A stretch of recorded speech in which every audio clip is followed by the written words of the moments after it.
Hey everyone, Darren here from the Music Vault. Coming back with an update. Going to show off some stuff that I got. Um, yeah, a couple of 45s or 7 inches, bunch of LPs, and a magazine. I'll show you the magazine first, which I thought was pretty cool. Picked this up. Uh, this is the complete story of Yes. The albums, the songs, the concept. 148 pages of wondrous stories. Of course, Roger Dean being the huge um, artistic vision that is of Yes, especially in the later albums like Fragile and Telescope and or Telescopic, whatever it's called. Um, got interviews with the band, all the guys, all the albums. They talk about the albums and the art and all sorts of stuff. Some great stuff, some early pictures. Anyways, this is all about Yes, our favorite prog band. One of our favorites, anyways. Okay, up next, I just got these 4 in the mail. They're on, these two are collectors Rocks 100 series. This is Sacred Warrior Rebellion on straight black, 180 gram, I believe. These things are beautiful. Like, this album cover is crisp and clean. Just a great. The jacket is kind of thin, which I was kind of surprised at, but I mean, nonetheless, it feels like a UK release because a lot of the UK stuff was the thinner jackets. They're not thick cardboard. Anyways, this is Sacred Warriors Rebellion. This is their first album. Awesome album. Then I got Wicked Generation because they were both up for pre-order. For some reason, this is another one, Rocks 100 series. They put these two out, but they put this one out first. Out of all of them, they put this one out first. And this is just on Rocks Records. So, yep. And then I was talking to Scott, and I had made the comment about the one I'm waiting in darkness. And he goes, "Oh, have you got that on vinyl?" I says, "I didn't know it was released on vinyl." Well, guess what? It was released on vinyl, and I grabbed it. I just got it in the mail today, actually. This is Waiting in Darkness. And I don't know if you ever never heard this song, Waiting in Darkness, but that Eli, I think his name is Eli Princeton? I think that's what it is. I know his first name's Eli. He lets out he belts out, I should say. He belts out a scream that is like the dude from Metallium era stuff, like in that caliber. Just an amazing. Every time I get on the video, I just rewind that part like 10 times because it's so. His voice is just so awesome. The song is awesome too. But, anyways, this is Sacred Warrior, Waiting in Darkness, on first time on vinyl. So it was pretty cool. And then I had commented to Scott, "Oh, too bad I didn't get in on the Obsessions album because that would be the only one I'd need to collect, so I would have them all on vinyl." And he goes, "Oh, check Boone's Overstock. I think he might have some." Well, I went over to Boone's Overstock, and then I was going to order the colored version, which was a heck of a lot more money. This one was on sale for $25 or whatever it was, so I went scoop. So I scooped this one, Sacred Warrior Obsessions, and this one is on the limited run vinyl, along with this one. Yeah, limited run vinyl. So now I have all of the Sacred Warriors on vinyl, and I have them all on CD. And I think I might have one on tape. I'm not sure. If I do, it's Rebellion, the first album. Then I was at my local record shop. Detroit band, Seduce. This came out in '88. Anytime or Place, such a great song. Crash Landing, Empty Arms. Watching, just a great hard rock metal, probably in the vein of something like Kicks, or kind of that kind of Dirty Looks kind of stuff. Really catchy, vocal wise. I got into these guys. I don't know how I got into them, but then I saw them on a Decline of Western Civilization Part 2, The Metal Years. And they were talking to them, and I was on a hunt after that. I had found out the CD or the cassette already, but the CD I couldn't find it. And then I got a water damaged copy of the CD, a brand new copy of the first album. Now I got 2 vinyl and the CDs, and that's a great band. I highly recommend if you're into those bands that I said, like Kicks, Dirty Looks kind of stuff. Definitely check out Seduce. This completes my Skeletal Remains vinyl. This is Devouring Mortality. This was the last one that I didn't have, and now I have them all. This is on trans. I haven't just got this in the mail the other day. I haven't even opened it yet. I want to say 3 days ago. This is on red vinyl and limited to 1,000 copies. So I was pretty stoked to get that. Now I have all the Skeletal Remains on vinyl too. I saw Darcy show this one off, I believe. I think it was Darcy. And I'm like, yeah, I need that. And so I grabbed this. This is M16. This is the reissue because for some reason a lot of the older Sodom albums go for stupid money. I don't know why. They do. And this is on creamsicle colored vinyl. All the other ones are standard black. This is my first, I think my first and only colored vinyl in this update. But yeah, has the lyrics, bunch of pictures, and cool pick in the center. The next 2 are dedicated to my buddy Dwayne over at Lazarus. He'll know what I'm talking about before I even show him. And I know he doesn't have this one because he told me. Saga. This is on the ever-growing quest, I guess, to collect all the new reissues of all the Saga albums.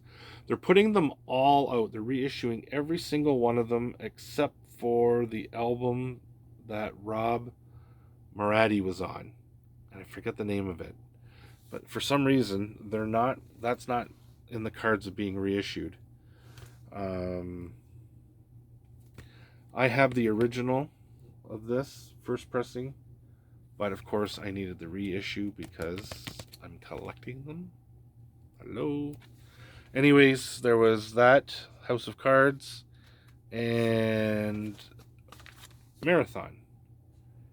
This one is they're all gatefold. Every one of them are gatefold. This is double vinyl, standard black, 180 gram. But every single album is coming out in a gatefold pressing, and I love it. I do love gatefolds, and but I was really disappointed with these in terms of up until these 2 releases, I was able to get these all in Canada on Amazon for like $23, $24. The double albums were, I think, were $27. I went on because I'm always watching. I went on, and they had this one on there for $79. I was like, how do you figure? Well, I went on eBay and I think I paid $60 for this one, because that was the cheapest. Now it's down to, I think, 37. So I'm like, you gotta be kidding me. Or 45. The other one's down to 37. So, anyways, that's for my buddy Dwayne. He's collecting them as well. And up until the point when I started to show my Saga stuff, I didn't know that he was a Saga fan, because I had never seen him show any Saga. Well, kind of kindred spirits on the whole Saga issue. Well, Iron Maiden that too, but the whole Saga thing, we're kind of collecting them together kind of thing, showing them off in that. Next up, Zeo. This one came out, I can't even remember. This is the Well-Intentioned Virus. I want to say in the last 2-3 years. I can't remember. They have a brand new one out. I got that one down there in the corner, or over there actually. Mind Bomb Records had it, and I went and grabbed it. Standard black, nothing, but it's an awesome album. And if you like post-hardcore / grindcore / black metal in terms of vocal style, then I suggest Zeo. They were really, really, really big in the Christian community. I don't know how big they are now, because they're not a Christian band now. And I've read interviews or articles or interviews or whatever, and they say that I think out of all of the band, there's only one guy that's a Christian now. The rest have kind of either, left the faith, or they were just never Christians. And it's a revolving door in that band. So then I was at another record shop, and I picked this up. This is Black and Blue with Nasty Nasty. I didn't have this one, so I figured for $15, and it's in mint shape, I figured I would grab it. Because I had their first, I think I have 2. I think they have 4 albums out, and I think I have 3. But yeah, the 80s. Jamie St. James, which is this dude right here, went on to sing with Warrant. And Tommy Thayer is now in Kiss. And the other 3 dudes, I have no idea. Pete Holmes, don't know who they are.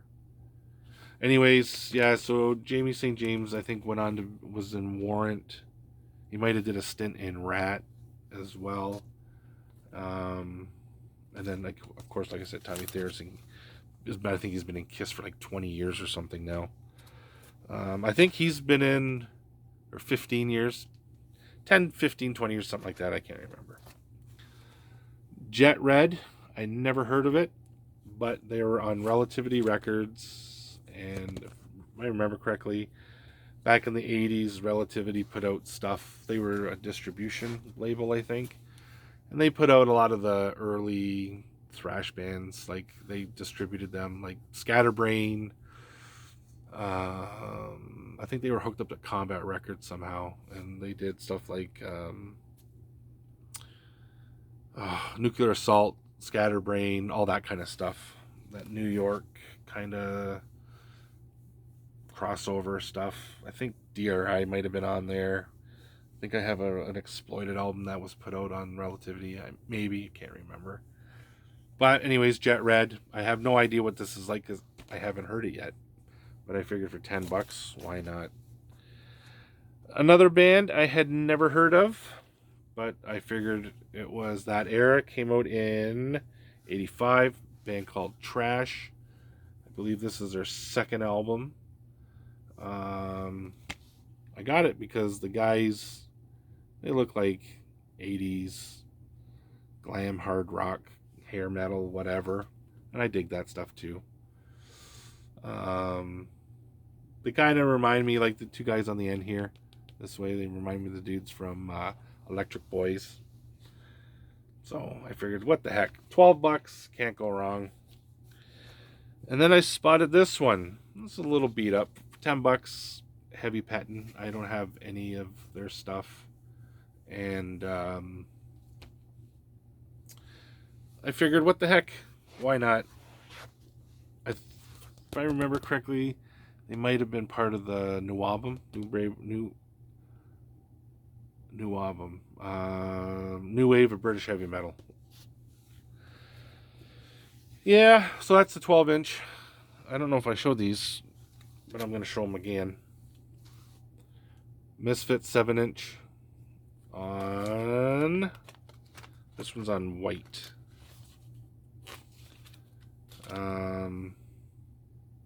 I like Misfits. This is Evil Live. Good collection stuff. This is Beware. And this has got Last Caress on it. This is with Bobby Steele. This one they're all bootlegs, I found out. Afterwards, I had posted 3 that I had gotten before, and the guy was like, "Oh, those are bootlegs." So when I was talking to Chris at the record shop that I go to, that I bought them from, he goes, "Yeah, the guy that he buys them from, another guy that he buys from knows him, says he's really trustworthy, blah blah blah." He says they sound awesome. I haven't played them yet, but and then I got Night of the Living Dead, which I come to find that I have it already. So I don't know if I'm going to take it back or if I'm just going to pass it on to somebody that I know that likes the Misfits. Why not? It's always good to pass on, share music. Anyways, yeah, the Misfits, Night of the Living Dead, and it's got like 3 songs: Ratfink, Where Eagles Dares on side 2, and then Night of the Living Dead. And like I said, I have it right there. Same color vinyl, otherwise I would have kept it. I was like, ooh, but no, I don't. Anyways, that is my 17-minute update. Now, I'm going to changing my channel up a bit. I'm going to add some things. Just to kind of spice it up a bit. I'll show you guys, I'll tell you all about it as I'm doing it. I'm going to bring back a couple of things that I did in the past that I thought were kind of cool. Random 5, I believe it was called, or something. And then some other stuff. So, but anyways, that's my update. You guys stay safe. Hopefully all this BS out there is going to end soon. So let's hope we're ready to rock and roll with concerts and live venues and all that kind of jazz. Guys, stay safe, stay strong. I'll see you dudes in the flip side. See you guys.